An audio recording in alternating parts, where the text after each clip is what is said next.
Maybe we can start by sharing some of the your first experience when you got this calling, to work with Aryamani and invitation for the play. How was at that time? How were you at that time? Do you remember when was that first calling? I mean, I knew the story, which was a funny story because I think what's his name, Kalyani. I was a friend of Kalyani. I was learning Ayurvedic massage with Kalyani, the friend of Aryamani, and I think one day she came to Kalyani and asking like, I need a young man for my play, and Kalyani was like, no, but I know a perfect young man who can really fit your role. And it's long hair and all. I said, hi. But she said, but don't worry, I think I found someone. I need to just manage to catch him. And I don't know his name. I don't know where he's staying. And I just saw him at PTDC. And it's just, it was me. And she was speaking about me and Kalyani also. And then it's really funny because at the end it was like, no, but that's him. And then like, what was funny is that they both really thought about me, and I was really new in Orville. I just had come. I was a volunteer. It was my second year in Orville, I guess, and I don't know. At some point, she came to me. We finally met with Alemani, and she asked me like, "Would you like to do to the play?" I said, "Yeah, sure." I mean, like, I'm open to new experiences, but like, as an extra, like a small role here. And she said, no, main role. And I was like, how long is the play? Oh, I don't know, 3 hours. I said, and I got so scared. It was really funny because I had one experience in theater. I was 6 years old, I think, and I was petrified. And in general, I was really petrified with public speaking. And it's something I was working on quite hard in my education, but I never went through it. And I told Aryamadi, I said, I don't have any experience and I'm not sure I can do a fit. And she said, no, that's exactly why you should do it. And you might even just not go into this actor or acting thingy. You'll be more authentic. And this is how we started. And it was, wow, it was a year and a half even before the play happened. And wow, lots of preparation. And I think the first time we read together the play, so it was Rodogun, written by Sri Aurobindo. I don't think I understood a thing. So I freaked even more out. I was like, oh, how am I going to do this? It was incredible, but she caught me also in a moment in my life where I was really, I was thirsty for new experiences, and I was changing totally my life. I had come to India as a tax lawyer, a business lawyer, a chartered accountant, and an HR manager. And I was not doing any of this. I was really exploring myself. I was trying to find myself, and I was having longer hair, and it was a really. I think, I don't know. I'm so grateful. It came in a really, really important time in my life where I was searching for myself, and I think I'd be always really grateful for this experience. It changed my life. It changed really the way I am, the way. There's so many ways. I don't know. You probably more information would come with your question, I guess. Sure. But no, this is beautiful. Yeah. Thank you. Wow. Do you remember doing the plays? Any moments? Maybe what are the most challenging moment for you? I mean, during that time, during the preparation. My English was terrible. I mean, like I improved tremendously my English, my accent also, and so now I got a bit more of a French accent again. But with this play, I was working a lot with Pala, and she was helping me. And I had this problem. I remember, especially when you have to shout or you have to really say something really loud. Usually the accent comes really strong out, and I was supposed to say I want to live, and I kept saying I want to leave, and everybody knows that Michael is wrong. And really, it's so hard to really to pay so much attention to my to really like the diction, and in the same time my posture and all these elements. They were really, really hard. But one of the things I think I learned is one of the a really, really important element I take back from this experience. One of those, I was really an excited child. I was really and spreading energy, like just really not being focused. And Aryamani really taught me that to really be in the body. And it was hard. I think Aryamani worked quite hard with me to tame me in a certain. I feel it was like I was a wild animal, and she kept trying to tame me down. And I remember it was like I was there, I was running, I was shouting, and I was no, you can be stronger, more powerful by remaining more calm. Just stay here, say it, of course, loud enough that people can hear it, but be more grounded and really take it from inside out. Wow, it was amazing, and now I use that a lot. I do a lot. I do quite a lot of public talks and conference and presentations, and I realized that I used to always move, and now no, I'm like, huh, and it's like this is really one of the biggest challenge I had, and at the same time the biggest learning I had is to really to convey something with power without shouting, without making too much of it. Yeah. Lovely. Beautiful. You already answered. I was going to ask you about what was that during the preparation and also like the insights. Maybe taking it forward, if you could share some of the learnings. I mean, you shared about the voice and the presence. I mean, like a lot of actors, they speak about how it's different from the traditional theater. Yeah. It's just not a Absolutely. performance, but because it's a journey, Yeah. and it's the entire. There's something beautiful. I remember that, but it was really how do you call that? A lot of stress. It was literally the day before the performance. I think it was our last rehearsal, and Ariamani took me and Thomas. Thomas was playing Antiochus, and I was playing Timocles. And she said she sat us down, and it's really funny because I don't know. I think it was funny. She was really asking both of us. She was saying, Michael, be more Timocles and less Michael. And same to Thomas, be less Thomas and be more Antiochus. And to really live, we have come with our personality and all, and I think everybody got really affected by this play. We probably engaged way more than what we were supposed to. And I know we have all really been affected in different ways. Like some of the evil characters felt really, like it really affected negatively their life, and then others. We came out, it took really a long time for the play to kind of leave us behind. But what was I finding really interesting in the action of acting is to detach yourself, your ego, your own personality, and to really go for this artificial, this imaginative character, and to really to become this character and to leave our own personality behind. That was really incredible, and that is really something where, again, it's a bit the same when I do presentation. I know presentation. I'm a figure. I'm representing a representative. I'm representing something, and I know how to embody this and then to come back to my own and to really differentiate them. And I learned that really a lot through the plays.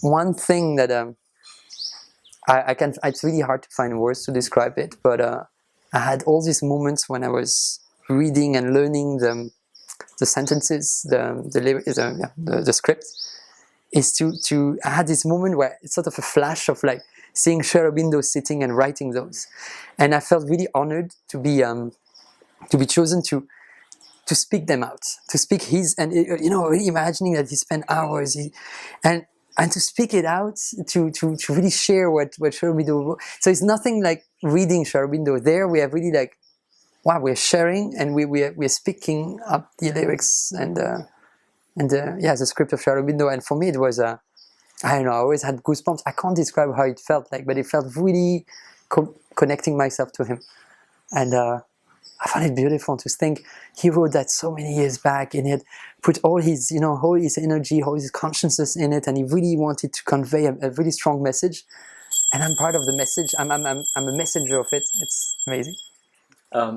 It's been 10 years, maybe more than 10 years now, right? I think. It's been 10 years, I think so. Yeah.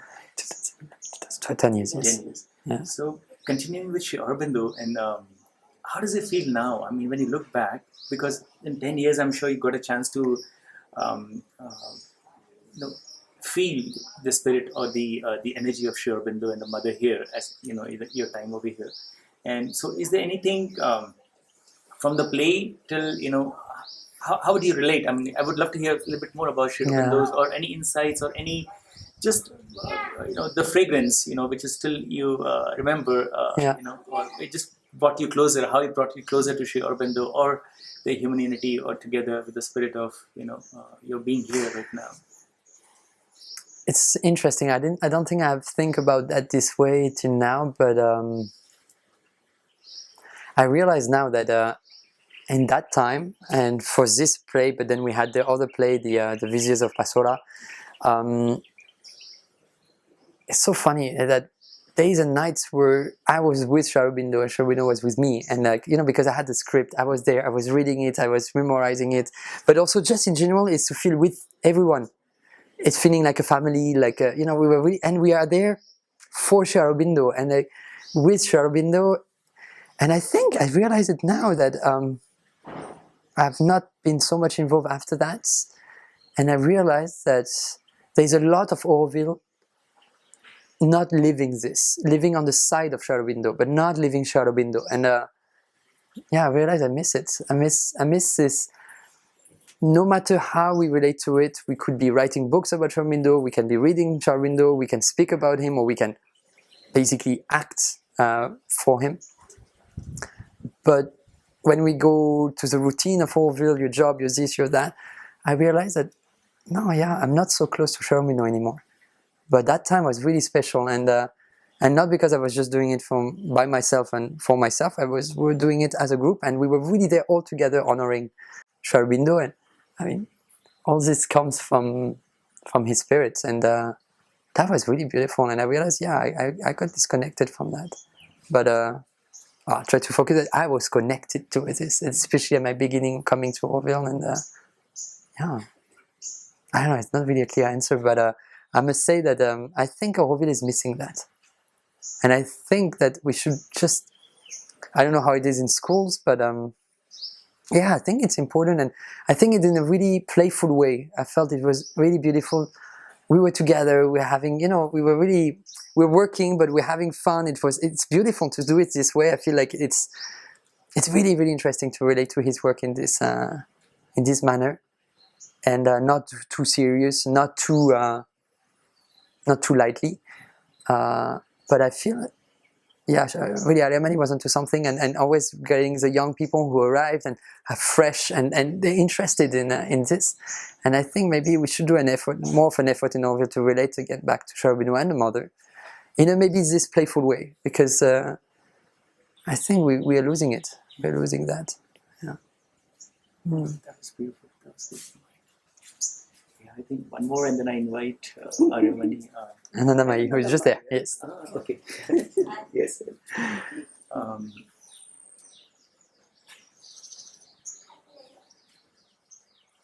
Now, just curious, this is coming more personal, Mikhail, because I also have a 3-year-old daughter, 3.5, and it's just so nice, so heartwarming to really listen to you and to listen to your experiences, and in such beautiful, honest, and in authentic way. Maybe let's imagine years from now, when your daughter probably would be grown up a little bit, and you're telling her about, because as you kept saying, this is one of the most important and life-changing experience for you. Just the experience, the overall. If you had to tell her, this is what happened, how would you share about that to her, or maybe to any child, in this experience, or simpler, As you're asking a question about my child, I realized, like, of course I would love her to experience it, but I mean, it's going to be her choice. But it's like, it's such a combination of, for me, so many things, is how to bring yourself in the front, at the service of something, not of yourself, to be vulnerable in front of so many people. And to really serve something. I mean, it's really subtle. It's like, it's so ephemeral, and I'm fascinated by ephemeral events. Or I'm not such a person. I'm more of a builder. I like to have things, to see them for long. There we work 1.5 years for 3 evenings, and it's gone. And it's like, and to have this attachment to what we need to do now, and then we leave it back. And I think it's just a lesson. It's a life lesson, and to really learn about detachment, to learn about passion, to learn about devotion, and fear. I mean, for me, it was fear. I mean, I was really scared to come in front of such a big audience, and it's not like cinema where you made a mistake, up or cut, and we redo it again. No, here it's theater, so it's like you're there and you can't mess up. You can't really, and. I think it's amazing. It's really amazing, and it's an amazing experience that shows you how much we are capable of doing, and how much can we change ourselves, because there we're incarnating a character, and it's really beautiful to start realizing what you can create for yourself, what you can create as a mask, but to be way more aware of that. I think it's one of the biggest learning, I would say, and for my daughter would be really important, that we're all wearing masks, but we most of the time don't even know it. And I feel the experience of theater teaches you that you're actually wearing a mask at all time, but be aware of it, be conscious of it, and then play with it. But at least you need to be conscious of it. And I think with theater, it really it embodies this, and it's a tremendous work for the ego, for everything, for the self-development. I was really, we all encourage anybody to do that, including my daughter especially. I think she'll be so happy to hear this. I think. Yeah. Thank you so much for joining us today. So just like first I was talking to Mikhail, maybe you could just share just a little bit just to get started about the first time when you got in touch with playing Sri Aurobindo's play. And I think we're doing much before, as you said. Or my parents were both involved in theatre, are still involved in theatre, so I've been part of the scene since very young. But in school, when I was in law school, that's the first time we read Sri Aurobindo. I remember reading Perseus. I remember reading The Viziers of Basra and just laughing my head off with that drunk fellow. So yeah, that's how I first came in touch with Sri Aurobindo's plays, was in school. We read them in class. And the first time when you really played with Aryamani? That was Perseus. Perseus was the first one. So a long time ago, and it was a big 9-month-long endeavor, and it was a long play, more than 2 hours, I think. 3.5. So see, there you go. And we had an intermission. It was the first time in years that Auroville audience had been subjected to such a long play. We weren't even sure that people would last the whole play, but they did, and it was a challenge to hold the energy and stay in character for all that time. But that was the first experience, and was hooked. It's been so many years. When you look back, what are the few things which you remember, or any insights which has stayed with you? I mean, I think each play had some experience or some event, something that happened which stays in your mind.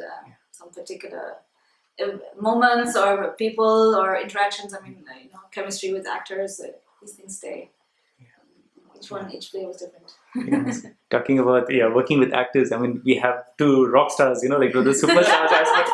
Arumani says you are two of the most beautiful actors, and so another mind, she had leading roles in all these plays. Yes. In Perseus and Eric, the Hodogun and the Vigilance. She was the heroine. She was So how is it? I mean, since you're both here, maybe working together and also working with others, because Mikhail was sharing that most of them, didn't come from the theatre background. It was just really cultivating and learning. And with you already been having some experience, and but also just as an overall, how was it? When they're preparing for it together, I don't know. It's intense, long, challenging, but also just great friendships.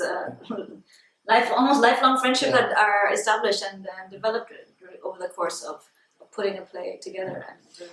Indeed, somehow is one of the, I guess, the biggest issue of Aryamani was to get people to come to rehearse. Not that we didn't want to, but because she wanted quality people. She could have taken people who don't do anything during the day, so they have plenty of time, but she was not interested in these people. She wanted passionate people, and passionate people were all over the place. Getting the time was hardcore, but what I also loved, I mean, I don't know much the world of theater, but to be there and and even like Aryamani to take responsibility for saying, I don't know how this is going to look like, I don't know how you have to act. Try. And we all tried, and it was not like, do it like this, or it was suggesting, can you try like this? Oh no, let's try it like this. I love that we And we actors, it was like Anand and I, we said, Michael, just maybe try to move like this, or maybe try to touch me like this, or this, and it was really nice because you're also co-creating it, and I found that, I don't know, it's a world that I didn't know, and I found it beautiful because I think it was Picasso said something like, if you know already what you're going to paint, there's no point painting it. So it comes, as it goes, and I could see Ariamani and all of us were like really sometimes even wondering, we are like, how are we going to do this?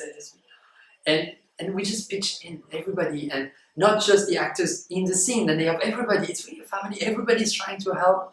I had times with Otto going to his house, and we would take more time beside the rehearsals to, okay, with Otto we read the lines, and it was beautiful, it was amazing. And Norman also. Norman, oh my God, Norman Norman was a great help. Norman. He was a great support. Norman was incredible. But yeah, everybody had we were all open to whatever people had to say and suggestions, and yeah. Like today, nowadays, when I study a lot, this sort of new types of management and blah blah, and you have all these terms that I used before, co-creation. And then it's not, you don't have to use, it's concept that we don't even use because it happens naturally. And I think we really need to learn from that in many different ways. We work in the offices, in wherever, that we all come together, we care, we have a beautiful intention, we're going to make it together. Everybody is important. We can't miss one person, and nobody knows. We have to all come together to make it happen. And I really think that this is the way of working in general, and I think it was really inspiring. We're missing that a bit. Yeah, it's beautiful. Coming back to you, Anmay, what was the challenging? I mean, especially working together, and let's say not working together, but like really challenging in terms of playing Sri Aurobindo, because it's something else. I mean, so how was it different from any other plays or any other script? Let's say, for example. Well, I mean, it is also the way it's written. It's not it's not today's English. It is in a certain meter, and the language it uses is a bit dated. So somehow to make that relevant and applicable in today, and putting the right kind of intonation and expression and humor, or so like adapting it so that today's audience could relate to it and appreciate, because there's some wonderful, beautiful lines. There's great humor that has to come across, and so that people discover that Sri Aurobindo had he had excellent humor, and he had a great sense of drama and tragedy and love stories. Everything was, that had to come across and make people aware that he wrote this and he was able to do this, and we wanted to share. Would you be able to say that were there certain insights maybe about Sri Aurobindo, maybe a connection with Sri Aurobindo maybe developed, because it's a long time you prepared for the play, so how is that connection developing for you personally? I mean, it's I don't read Sri Aurobindo really at home, or I don't take the time. I've always done it in the context of a school and class in last school, like once or twice a week. And we still do now. It's been 20 years I go to last school, because once a week we get together and we read either Mother or Sri Aurobindo, and that helps me keep that contact. The plays, I love the plays, but of course my favorite is Savitri. I mean, those lines are something else. It's mantric poetry, and the experience is completely different. What was different for you? I just saying those lines, learning those lines, and somehow imbibing them and embodying them over months, and reciting them. They're meant to be recited out loud. So that's a whole other level. Yeah, this is something that Michael, he didn't go through that. So he abandoned us at a certain moment. The moment and this you can say something, Eddie, because at a certain moment we shift from the Bharat Nivas, which was the last one that was a visit of Basora, that was this huge play with 50 people on the stage, so it was a big production. And then after that, we came to the Matrimony. And it was a big shift, We left this space that you love so much, Bharat Nivas, this big stage with all the conditions, all the technical support. And we came to Matrimony, to the fountain. And we started working on Savitri. So this was the first one that we did, was scenes from Sri Aurobindo's Savitri. And it was a story the history of Savitri. Someone was telling the story, and we have the scenes happening around the fountain. And so Nandamai was Savitri. And I think it was a beautiful experience, no? So I think she can say something from this shifting, no? From the play that were all these emotions and all this to come to Savitri, very much, I mean, concentrated and I think I wanted to share something before going, but indeed, I think Savitri was not meant, can be, but it was not meant for theater. And it's more work from your side and for really making people and scene embody the message of Savitri. But when people say that Sri Aurobindo was not a theater writer, yeah, that's true. But I'm amazed to see from somebody who is not into theater writing like Shakespeare and all. The plays were incredible. I mean, when you see the complexities, the depth of characters, he did. It was incredible. He's a genius. I mean, like to see that he just popped up from his creativity, and he was not a professional in this domain. He didn't want to specialize, and still he did it. And there's this scene where I'm a young fool. I'm like full of energy, but I'm full of love and passion for Anandamai. Anisa Jalis. Yes. And I come, I run, I'm almost on my knees, and I'm saying like, I cannot help it if thou have made me love thee. And this sentence I learned because it was really hard. I don't know this sort of, and I still have it. It's been 10 years. Is it Vodacune or? It's Vodacune. No, that was for Vodacune. Yeah, when you were Vodacune, yeah. I come and I try to cross with my brother who you're in love with, but I'm explaining, I cannot help it if thou have made me love thee. And like having men like begging a woman to love him and saying like, I can't help it. And this sentence, oh my God. I mean, literally at 10 years, I still remember the sentence. Can you say that sentence once again? Okay. I cannot help it if thou have made me love thee. Oh, it's amazing. Yeah, I don't know how Vodacune did this all melt for you. This declaration. And for me, I'm not this kind of person who does it to women in general in my life. So I really had to, act it. And being jealous is the same problem. I had so much emotion that that's not natural for me that as a performer you have to express. And for me, it was to say that to somebody I would have never imagined doing that in my life, and I did it there. On stage in front of hundreds of people. Incredible. Wow. And really, the sentence is amazing. Yeah. So I leave you to this. Thank you so much. Yes. See you soon. Nice to catch up. Yes. Hola.